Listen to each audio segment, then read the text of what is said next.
Hi all, ಎಲ್ಲರಿಗೂ ನಮಸ್ಕಾರ. Welcome back to another recipe video. ಇವತ್ತು ನಾನು ನಿಮಗೆ ಈ ಸಾಬುದಾನ ಅಕ್ಕಿ ಗೊತ್ತಲ್ವಾ, ಸಬ್ಬಕ್ಕಿ, ಇದನ್ನು ಬಳಸ್ಕೊಂಡು ತುಂಬ ಟೇಸ್ಟಿಯಾಗಿ ಕ್ಯಾರೆಟ್ ಸಾಬುದಾನ ಪಾಯಸ ಮಾಡೋದು ಹೇಗೆ ಅಂತ ತಿಳಿಸ್ಕೊಡ್ತೀನಿ. ಇವತ್ತು ನಾನು ಸಾಬುದಾನ ಅಕ್ಕಿ ಅಂದರೆ ತುಂಬ ದಪ್ಪ ಇರುತ್ತೆ ಅಲ್ವಾ, ಅದನ್ನು ಬಳಸಿಲ್ಲ. ತುಂಬ ಚಿಕ್ಕ ಇರುತ್ತೆ ಗೊತ್ತಾ, ಮೀಡಿಯಮ್ ಆಗಿರುತ್ತೆ, ಅದನ್ನು ಬಳಸ್ತಾ ಇದ್ದೀನಿ. ನೋಡೋದಕ್ಕೆ ಥೇಟ್ ಸಕ್ಕರೆ ಥರನೇ ಇರುತ್ತೆ. ನೋಡ್ಬೋದು, ನಾನು ಮೊದಲಿಲ್ಲಿ ಪಾಯಸ ಮಾಡೋದಕ್ಕೆ ಮೊದಲು ಹಾಲನ್ನ ಕಾಯೋದಕ್ಕೆ ಇಟ್ಕೊಂಡಿದ್ದೀನಿ. ಹಾಗೆ ಸಾಬುದಾನ ಅಕ್ಕಿ ಪ್ಯಾಕೆಟ್ನು ಕೂಡ ತೋರಿಸ್ತಾ ಇದ್ದೀನಿ. ನೋಡಿ, ಇಲ್ಲಿ ನೋಡ್ತಾ ಇರ್ಬೋದು ನೀವು, ನೈಲಾನ್ ಸಬ್ಬಕ್ಕಿ ಅಂತ ಕರೀತಾರೆ ಅಥವಾ ನೈಲಾನ್ ಸಾಬುದಾನ ಅಂತ ಕರೀತಾರೆ. ನಾನಿವಾಗ ಇಲ್ಲಿ ಕಟ್ ಮಾಡಿ ತೋರಿಸ್ತೀನಿ. ನೋಡಿ, ನೋಡೋದಕ್ಕೆ ಥೇಟ್ ಶುಗರ್ ಥರನೇ ಇರುತ್ತೆ. ಹಾಗೆ ಈ ಥರದ ನೈಲಾನ್ ಸಬ್ಬಕ್ಕಿನ ಬಳಸೋದ್ರಿಂದ ನಾವು ನೆನಾಕೋವಂಥ ಅವಶ್ಯಕತೆ ಇರೋದಿಲ್ಲ. ನಿಮ್ಮ ಹತ್ರ ಏನಾದರೂ ಆಲ್ರೆಡಿ ದಪ್ಪ ಸಬ್ಬಕ್ಕಿ ಏನಾದರೂ ಇತ್ತು ಅಂದರೆ ಅದನ್ನು ನೆನಾಕಿ ಬಳಸಬೇಕಾಗತ್ತೆ. ಅಷ್ಟು ಸುಲಭವಾಗಿ ಬೇಯೋದಿಲ್ಲ. ಅಷ್ಟೇ ಡಿಫ್ರೆನ್ಸ್ ಇದಕ್ಕೂ ಕೂಡ ಹಾಗೆ ಅದಕ್ಕೆ. ಇನ್ನು ಇಲ್ಲಿ ನಾನು ಚಿಕ್ಕದಾಗಿರುವಂಥ ನೈಲಾನ್ ಸಬ್ಬಕ್ಕಿನ ಬಳಸ್ತಾ ಇದ್ದೀನಿ. ನೋಡ್ಬೋದು, ಥೇಟ್ ಶುಗರ್ ಥರನೇ ಇದೆ. ಸೊ ಇವಾಗ ನಾನು ಇದನ್ನು ಒಂದು ಮುಕ್ಕಾಲು ಭಾಗದಷ್ಟು ಒಂದು ಬಟ್ಲಿಗೆ ಹಾಕ್ಕೊಂಡು ಎತ್ತಿಟ್ಕೊಂಡಿದ್ದೀನಿ. ಇನ್ನು ಇದಕ್ಕೆ ಸಕ್ಕರೆನೂ ಕೂಡ ಬೇಕಾಗತ್ತೆ. ನಾನು ಇದರಲ್ಲಿ ಸ್ವೀಟ್ ಬಿಟ್ಟರೆ ಬೇರೆ ಏನೂ ಕೂಡ ಮಾಡೋದಿಲ್ಲ. ಹಾಗೆ ದಪ್ಪಕ್ಕಿರುತ್ತೆ ಅಲ್ವಾ ಸಬ್ಬಕ್ಕಿ, ಅದರಲ್ಲಿ ಈ ಉಪ್ಪಿಟ್ಟನ್ನ ಮಾಡ್ಬೋದು. ತುಂಬ ಅಂದರೆ ತುಂಬ ಚೆನ್ನಾಗಿರುತ್ತೆ. ಹಾಗೆ ಅದರಲ್ಲಿ ಬೋಂಡ ಮಾಡ್ಬೋದು, ರೊಟ್ಟಿನ ಮಾಡ್ಬೋದು. ಸೊ ತುಂಬ ಬೇರೆ ಆದಂಥ ರೆಸಿಪಿನೂ ಕೂಡ ಮಾಡ್ಬೋದು. ಈ ಚಿಕ್ಕದರಲ್ಲಿ ಸಿಹಿ ಮಾಡೋದಕ್ಕೆ ಮಾತ್ರ ಚೆನ್ನಾಗಿರುತ್ತೆ. ಹಾಗೆಯೇ ರೊಟ್ಟಿ ಮಾಡೋದಕ್ಕೂ ಕೂಡ ಸ್ವಲ್ಪ ಹೊಂದ್ಕೊಳ್ಳುತ್ತೆ. ಈಗ ನಾನಿಲ್ಲಿ ಶುಗರ್ನು ಕೂಡ ರೀಫಿಲ್ ಮಾಡಿಕೊಂಡು ಒಂದು ಬೌಲಿಗೆ ಶುಗರ್ ಎಷ್ಟು ಬೇಕೋ ಅಷ್ಟನ್ನ ಎತ್ತಿಟ್ಕೊತಾ ಇದ್ದೀನಿ. ಒಂದು ಬಟ್ಲಷ್ಟು ಶುಗರ್ನ ತೊಗೋತಾ ಇದ್ದೀನಿ. ಹಾಗೆ ಒಂದು ಮೀಡಿಯಮ್ ಸೈಜ್ ಕ್ಯಾರೆಟ್ನ ಕೂಡ ತುರಿದು ಇಟ್ಕೊತಾ ಇದ್ದೀನಿ ಈ ಸೈಡಲ್ಲಿ. ಈ ರೀತಿ ಎಲ್ಲದನ್ನು ಕೂಡ ರೆಡಿ ಮಾಡಿ ಇಟ್ಕೊಂಡ್ಬಿಟ್ರೆ ನಮಗೆ ಅಡುಗೆ ಮಾಡೋದಕ್ಕೂ ಕೂಡ ಈಸಿ ಆಗುತ್ತೆ. ಇನ್ನು ಅದ್ರ ಮೇಲ್ಗಡೆ ದ್ರಾಕ್ಷಿ, ಗೋಡಂಬಿ ಅಂತೂ ಹಾಕಿದ್ರೆ ತುಂಬ ಟೇಸ್ಟಿಯಾಗಿರುತ್ತೆ ಅಲ್ವಾ, ಆ ಕಾರಣಕ್ಕೆ ಡ್ರೈ ಫ್ರೂಟ್ಸ್ನೂ ಕೂಡ ಸೈಡಿಗೆ ಎತ್ತಿಟ್ಕೊಂಡಿದ್ದೀನಿ. ಈಗ ನಾನಿಲ್ಲಿ ಒಂದು ಬಾಣಲಿಗೆ ನೈಲಾನ್ ಸಬ್ಬಕ್ಕಿನ ತೊಗೊಂಡು ಹಾಕ್ಕೊಂಡು ಹುರ್ಕೋತಾ ಇದ್ದೀನಿ. ಇಲ್ಲಿ ಎಣ್ಣೆನ ಹಾಕಿಲ್ಲ, ಚೆನ್ನಾಗಿ ಹುರ್ಕೋಬೇಕಾಗತ್ತೆ. ಸಬ್ಬಕ್ಕಿ ಸ್ವಲ್ಪ ಚಿಟಪಟ ಅಂತ ಇರುತ್ತೆ. ಮೀಡಿಯಮ್ ಅಥವಾ ಲೋ ಫ್ಲೇಮಲ್ಲಿಟ್ಟೆ ಉರಿಬೇಕಾಗತ್ತೆ. ಉರಿತಾ ಸ್ವಲ್ಪ ಆ ಸಬ್ಬಕ್ಕಿ ದಪ್ಪ ಆಗುತ್ತೆ. ಅದನ್ನು ನೀವು ಗಮನಿಸ್ಕೊಂಡು ನೋಡಿಕೊಂಡು ಹುರ್ಕೋಬೇಕಾಗತ್ತೆ. ಎಲ್ಲೂ ಕೂಡ ಒತ್ಸಕ್ಕೆ ಹೋಗಬೇಡಿ. ಒತ್ಸಿದ್ರೆ ಪಾಯಸ ಅಷ್ಟು ರುಚಿ ಅನಿಸೋದಿಲ್ಲ.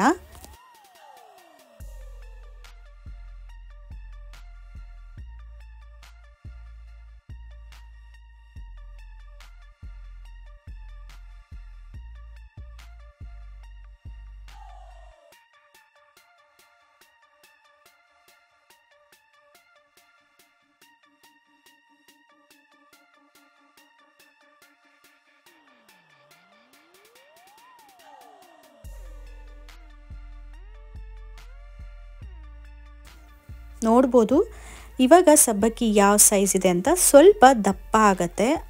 ಇದನ್ನು ನೀವು ನೋಡಿಕೊಂಡು ಗೊತ್ತಾಗತ್ತೆ. ಆವಾಗ ನೀವು ಹುರ್ಕೊಂಡಿದ್ದೀವಿ ನೀಟಾಗಿ ಅಂತ ಸೈಡಿಗೆ ಎತ್ತಿಟ್ಕೋಬೋದು. ನಾನಿಲ್ಲಿ ಒಂದು ತಟ್ಟೆ ಮೇಲೆ ಹಾರಾಕೊಳ್ತಾ ಇದ್ದೀನಿ.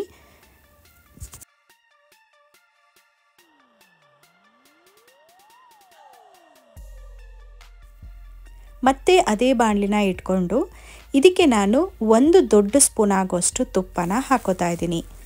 ತುಪ್ಪ ಕರಗೋದಕ್ಕೆ ಬಿಡಿ. ನಂತರ ಒಂದು ಕ್ಯಾರೆಟ್ನ ತುರಿದಿಟ್ಕೊಂಡಿರಬೇಕು. ನಾನಿಲ್ಲಿ ತುರಿದಿರುವಂಥ ಕ್ಯಾರೆಟ್ನ ಹಾಕ್ಕೊಂಡು ಚೆನ್ನಾಗಿ ಫ್ರೈ ಮಾಡ್ಕೋತಾ ಇದ್ದೀನಿ. ನಿಮಗೇನಾದರೂ ಕ್ಯಾರೆಟ್ ಫ್ಲೇವರ್ ಜಾಸ್ತಿ ಬೇಕು ಅಂದರೆ ಇನ್ನೂ ಒಂದು ಕ್ಯಾರೆಟ್ನ ಕೂಡ ತುರಿದು ಹಾಕ್ಕೊಳ್ಬೋದು. ನಾನು ಈ ರೀತಿ ಕ್ಯಾರೆಟ್ ಹಾಗೆ ತುಪ್ಪ ಎರಡೂ ಕೂಡ ಚೆನ್ನಾಗಿ ಫ್ರೈ ಮಾಡ್ಕೋತಾ ಇದ್ದೀನಿ. ಕ್ಯಾರೆಟ್ ಅರ್ಧ ಭಾಗದಷ್ಟು ಇಲ್ಲೇ ಬೆಂದ್ಬಿಡಬೇಕು. ಅಲ್ಲಿವರೆಗೂ ಕೂಡ ಫ್ರೈ ಮಾಡ್ಕೊತಾನೆ ಇರಬೇಕಾಗತ್ತೆ.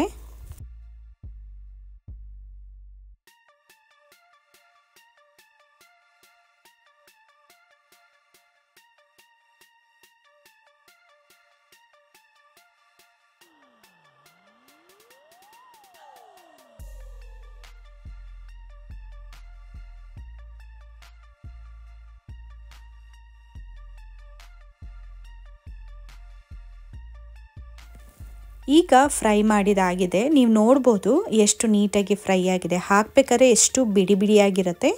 ಫ್ರೈ ಆಗಿದ ನಂತರ ಸ್ವಲ್ಪ ಕ್ವಾಂಟಿಟಿನೂ ಕಡಿಮೆ ಆಗುತ್ತೆ, ಹಾಗೆ ಈ ರೀತಿಯಾಗಿ ಚೆನ್ನಾಗಿರುತ್ತೆ. ಇವಾಗ ಒಂದು ತಟ್ಟೆಗೆ ಸೈಡಿಗೆ ಎತ್ತಿಟ್ಕೊಂಡು ಇದಕ್ಕೆ ನಾನು 1 ದೊಡ್ಡ ಕಪ್ ಆಗೋಷ್ಟು ನೀರನ್ನ ಹಾಕ್ಕೊಂಡಿದ್ದೀನಿ. ನೀರು ಸ್ವಲ್ಪ ಕಾಯಬೇಕು, ಅಂದರೆ ಸ್ವಲ್ಪ ಕುದಿಯೋದಕ್ಕೆ ಸ್ಟಾರ್ಟ್ ಆಗಬೇಕು. ಅದೇ ಪಾತ್ರೆನ ಬಳಸೋದಕ್ಕೆ ನಿಮಗೆ ಇಷ್ಟ ಇಲ್ಲ ಅಂದರೆ ಇನ್ನೊಂದು ಬೇರೆ ಪಾತ್ರೆನೂ ಕೂಡ ಬಳಸ್ಕೋಬೋದು. ನಾನಿಲ್ಲಿ ಕ್ಯಾರೆಟ್ನ ಹುರಿದಿದಂಥ ಪಾತ್ರೆನೇ ಬಳಸ್ಕೊಂಡಿದ್ದೀನಿ. ಆಲ್ರೆಡಿ ನಾವು ತುಪ್ಪ ಹಾಕಿರ್ತೀವಿ ಅಲ್ವಾ, ಆ ಕಾರಣಕ್ಕೆ ಇದರೊಳಗಡೆ ನೀರನ್ನ ಹಾಕ್ಕೊಂಡಿದ್ದೀನಿ. ನೀರು ಚೆನ್ನಾಗಿ ಮಳ್ಳಿದ ನಂತರ ಇದಕ್ಕೆ ನಾವು ಹುರಿದಿಟ್ಕೊಂಡಿರುವಂಥ ನೈಲಾನ್ ಸಬ್ಬಕ್ಕಿನ ಹಾಕ್ಕೋಬೇಕು. ನೈಲಾನ್ ಸಬ್ಬಕ್ಕಿನ ಹಾಕಿದ ನಂತರ ನಾವು ಹಾಗೆ ಸುಮ್ಮನೆ ಇದ್ದರೆ ಗಂಟಾಗುವಂಥ ಚಾನ್ಸಸ್ ಇರುತ್ತೆ. ಈ ರೀತಿ ಪದೇ ಪದೇ ಕೈಯಾಡ್ತಾನೆ ಇರಬೇಕಾಗತ್ತೆ. ಇಲ್ಲಾಂದರೆ ಒಂದು ಕಡೆ ಬೇಯೋದು ಅಥವಾ ಒಂದೇ ಕಡೆ ಕುದಿಯೋದು ಈ ರೀತಿ ಆಗಿಬಿಡತ್ತೆ. ಸೊ ಚೆನ್ನಾಗಿ ಕೈಯಾಡ್ಕೋಬೇಕು, ಗಂಟು ಆಗಬಾರ್ದು. ಹಾಗೆಯೇ ಸ್ವಲ್ಪ ಗಟ್ಟಿನೂ ಕೂಡ ಆಗತ್ತೆ. ಈವನ್ ಸಬ್ಬಕ್ಕಿ ಸ್ವಲ್ಪ ದಪ್ಪನೂ ಕೂಡ ಆಗತ್ತೆ. ಇದನ್ನು ನೀವು ಗುರ್ತು ಮಾಡಿಕೊಂಡು ಬೆಂದಿದೆಯಾ ಇಲ್ವಾ ಅನ್ನೋದು ಕೂಡ ನೋಡ್ಕೋಬೋದು.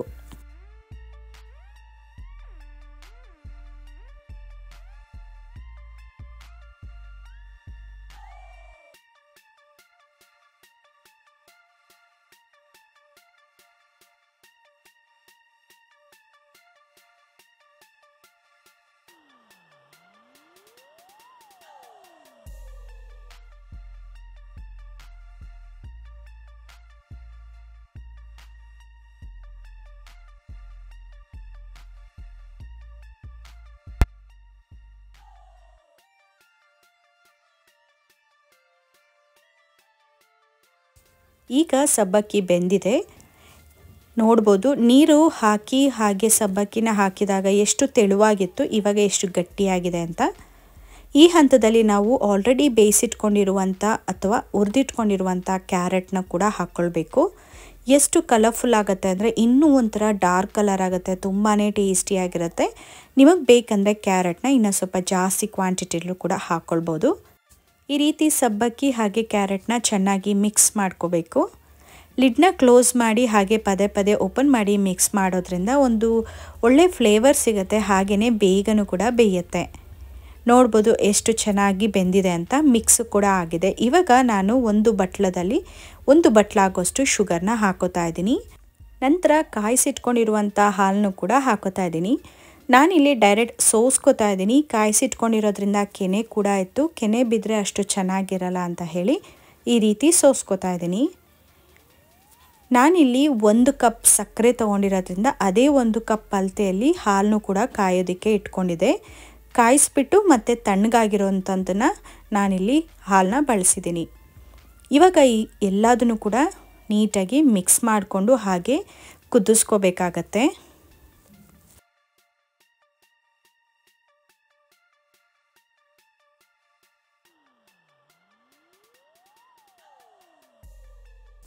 ನೋಡ್ಬೋದು ಆ ಕಲರ್ ಎಷ್ಟು ಅಟ್ರಾಕ್ಟಿವ್ ಆಗಿದೆ ಅಂತ ಹೇಳಿಬಿಟ್ಟು. ಕ್ಯಾರೆಟ್ ತುಂಬ ಕಲರ್ ಇರೋದ್ರಿಂದ ತುಂಬ ಚೆನ್ನಾಗಿ ಈ ಪಾಯಸ ಬರುತ್ತೆ. ಒಂಥರ ನಾವೇನಾದರೂ ನೀರು ಹಾಗೆ ಹಾಲನ್ನ ಕಡಿಮೆ ಹಾಕಿದ್ರೆ ಕ್ಯಾರೆಟ್ ಹಲ್ವಾ ಅಥವಾ ಸಾಬುದಾನ ಹಲ್ವಾ ಅನ್ನೋ ಥರ ಅನಿಸ್ಬಿಡತ್ತೆ, ಅಷ್ಟು ಚೆನ್ನಾಗಿರುತ್ತೆ. ನಾನಿಲ್ಲಿ 1 ಕಪ್ ಹಾಲು ಹಾಕಿದ್ದೀನಿ. ನಿಮಗೇನಾದರೂ ಹಾಲು ಜಾಸ್ತಿ ಬೇಕು, ತೆಳುವಾಗಿ ಬೇಕು ಅಂದರೆ ಇನ್ನೂ ಸ್ವಲ್ಪ ಹಾಲನ್ನ ಹಾಕಿ ಕೂಡ ಕುದಿಸ್ಕೋಬಹುದು. ನಂತರ ಇಲ್ಲಿ ನಾನು 1/4 ಟೇಬಲ್ ಸ್ಪೂನ್ ಆಗೋಷ್ಟು ಏಲಕ್ಕಿ ಪೌಡರ್, ಲಾಸ್ಟ್ ವಿಡಿಯೋದಲ್ಲಿ ನಾನು ಏಲಕ್ಕಿ ಪೌಡರ್ನ ಯಾವ ರೀತಿ ಮಾಡ್ಕೋತೀನಿ ಅಂತ ತೋರಿಸಿದೆ. ಸೊ 1/4 ಟೇಬಲ್ ಸ್ಪೂನ್ ಆಗೋಷ್ಟು ಏಲಕ್ಕಿ ಪುಡಿನ ಹಾಕ್ಕೊಂಡು ಹಾಗೆ ಚೆನ್ನಾಗಿ ಮಿಕ್ಸ್ ಮಾಡ್ಕೋತೀನಿ. ತುಂಬ ಅಂದರೆ ತುಂಬ ಟೇಸ್ಟಿಯಾಗಿರುತ್ತೆ. ನೀವು ಕೂಡ ಒಂದು ಸತಿ ಟ್ರೈ ಮಾಡಿ. ಹಾಗೆ ನಿಮ್ಮ ಅನಿಸಿಕೆ ಅಥವಾ ಇಷ್ಟ ಆಯಿತಾ ಅಥವಾ ನಿಮ್ಮ ಮನೇಲಿ ಎಲ್ಲ ಏನಂತ ಹೇಳಿದ್ರು ಫೀಡ್ಬ್ಯಾಕ್ ಅನ್ನೋದನ್ನು ಕಮೆಂಟ್ ಬಾಕ್ಸಲ್ಲಿ ನನಗೆ ತಿಳಿಸಿ. ಇನ್ನು ಇವಾಗ next and last ingredient clustered powder, ಅಂದರೆ ವೆನಿಲಾ ಫ್ಲೇವರ್ನ ತೊಗೊಂಡಿದ್ದೀನಿ. ಇದಂತೂ ತುಂಬ ಟೇಸ್ಟಿಯಾಗಿರುತ್ತೆ. ನಾನಿಲ್ಲಿ 1 ಸ್ಪೂನ್ ಆಗೋಷ್ಟು ಕ್ಲಸ್ಟರ್ಡ್ ಪೌಡರ್ನ ತೊಗೊಂಡಿದ್ದೀನಿ. ಆ ಪೌಡರ್ಗೆ ನೀವು ಒಂದು ಸ್ವಲ್ಪ ನೀರನ್ನ ಹಾಕಿ ಕಲಸಿನೂ ಕೂಡ ಲಿಕ್ವಿಡ್ ರೀತಿ ಮಾಡಿ ಕೂಡ ಹಾಕೋಬೋದು. ನಾನಿಲ್ಲಿ ಡೈರೆಕ್ಟ್ ಪೌಡರ್ನ ಹಾಕ್ಕೊಂಡಿದ್ದೀನಿ. ಚೆನ್ನಾಗಿ ಕೈ ಆಡಿದ್ರೆ ಯಾವುದೇ ಥರ ಗಂಟು ಬರೋದಿಲ್ಲ ಅನ್ನೋ ಒಂದು ಉದ್ದೇಶಕ್ಕೆ ಈ ರೀತಿ ಮಾಡಿದ್ದೀನಿ. ಇದನ್ನು ಹಾಕಿದಾಗಂತೂ ಒಂದು ಒಳ್ಳೆ ಘಮ ಬರ್ತಾಯಿತ್ತು. ನಿಮ್ಮ ಮನೇಲಿ ಈ ಪೌಡರ್ ಇಲ್ಲ ಅಂತ ಹೇಳಿದ್ರೆ ಬಾದಾಮಿ ಪೌಡರ್ನು ಕೂಡ ಹಾಕ್ಕೊಳ್ಬೋದು, ತುಂಬಾ ಟೇಸ್ಟಿಯಾಗಿರುತ್ತೆ. ಇಲ್ಲ ಅಂದರೆ ಒಂದು 5 ಬಾದಾಮಿನ ನೆನಾಕಿ ರುಬ್ಬಿ ಅದರ ಒಂದು ಲಿಕ್ವಿಡ್ನು ಕೂಡ ಹಾಕ್ಕೊಳ್ಬೋದು.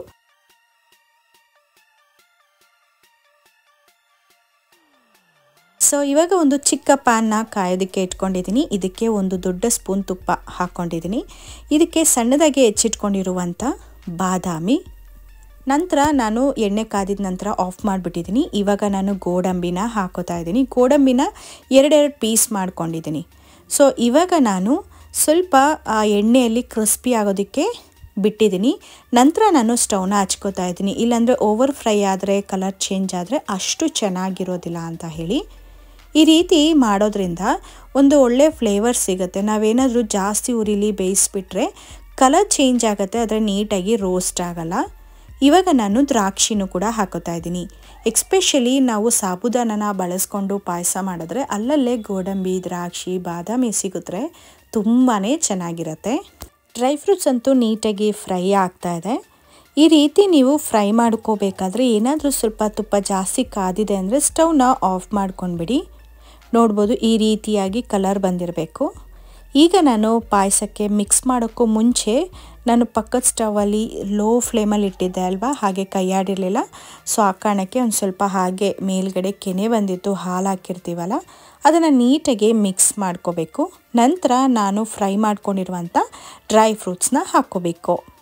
ತುಪ್ಪನ ಹಾಕಿರೋದ್ರಿಂದ ತುಂಬ ಟೇಸ್ಟಿಯಾಗಿ ಒಳ್ಳೆ ಘಮ ಸಿಗತ್ತೆ. ಸೊ ಇವಾಗ ಮಿಕ್ಸ್ ಮಾಡಿದ್ರೆ ಸಬ್ಬಕ್ಕಿ ಕ್ಯಾರೆಟ್ ಪಾಯಸ ರೆಡಿ ಆಯಿತು. ಟೇಸ್ಟ್ ಅಂತೂ ತುಂಬ ಚೆನ್ನಾಗಿರುತ್ತೆ. ನೀವು ಕೂಡ ಟ್ರೈ ಮಾಡಿ. ಆ ಕಲರ್ ನೋಡಿ ಎಷ್ಟು ಬ್ಯೂಟಿಫುಲ್ ಆಗಿದೆ ಅಂತ ಹೇಳಿ. ಈ ರೆಸಿಪಿ ನಿಮಗೇನಾದರೂ ಇಷ್ಟ ಆಯ್ತಂದರೆ ಒಂದು ಸತಿ ಟ್ರೈ ಮಾಡಿ. ನಿಮ್ಮ ಮನೆಯಲ್ಲಿ ಯಾವುದಾದ್ರೂ ವೆಕೇಷನ್ ಇದ್ದರೆ ಮಕ್ಳಿಗಂತೂ ತುಂಬಾ ಇಷ್ಟಪಟ್ಟು ತಿಂತಾರೆ. ಹಾಗೆಯೇ ಈ ವಿಡಿಯೋ ಇಷ್ಟ ಆಯ್ತಂದರೆ ಪ್ಲೀಸ್ ಒಂದು ಲೈಕ್ನ ಕೊಡಿ. ಇನ್ನು ನನ್ನ ಚಾನಲ್ಗೆ ಸಬ್ಸ್ಕ್ರೈಬ್ ಮಾಡದೆ ನೋಡ್ತಾ ಇದ್ದೀರಾ ಅಂದರೆ ದಯವಿಟ್ಟು ನನ್ನ ಚಾನಲ್ಗೆ ಸಬ್ಸ್ಕ್ರೈಬ್ ಆಗಿ.